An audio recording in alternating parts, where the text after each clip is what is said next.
10. No, it's coming right at us. We just slid into the bathroom and we hung onto the toilet for dear life. Sarah, Mike! Oh no, it's the hospital. I had pushed two dead people off of me to get out. And I got up and I thought 97 years and this is all I got left. But I think the faith is what keeps us all together. There's no doubt in my mind that Joplin will rebuild. And as president, I can promise you, your country will be there with you every single step of the way. This particular 14-foot beam of steel is one of the largest of 1,000 World Trade Center pieces donated to another city. To feel it, to simply look at it, cost more than a few to wipe a tear. Beginning at 7:46 a.m., this bell was struck to mark the time the first plane hit the North Tower. 6 times the bell would be struck, 1 for each plane impact, and 2 more times to mark when each tower collapsed.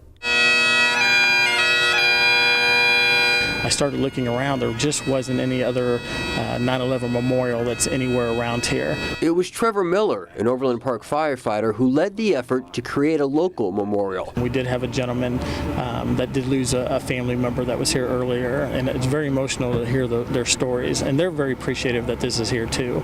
Still to be built are educational panels that will share the history of the 4 crash sites. 90 days passed before the last fires were extinguished at the World Trade Center site.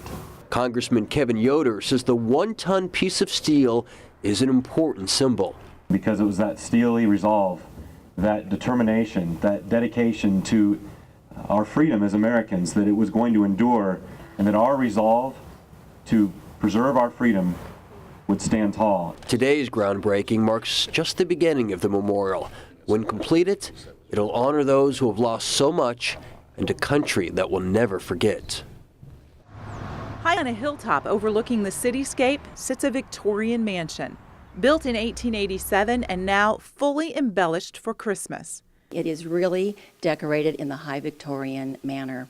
As you step through the door into the entryway laden with gold and turquoise and peacock feathers, Christmas surrounds you.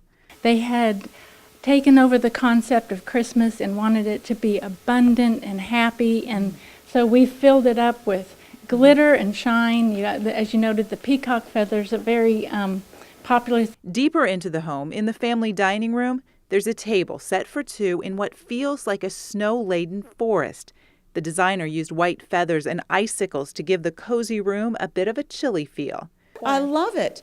There's so many things to be inspired by, and Adrian has a wonderful inventory, so we can just go downstairs and find different things and pull them together, which is great for the creative process. It's just a matter of finding good things and layering them. In 1918, a flu epidemic struck Kansas City.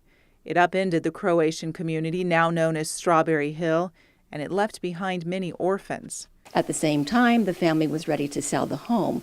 So the parish next door purchased the home, turned it into an orphanage or daycare, and it served children in some capacity for 69 years, adding the original Victorian home. And then in '88, the nuns felt their mission was through, and it was turned into a museum to help preserve and promote the different ethnic groups that helped settle Kansas City, Kansas in Wyandotte County.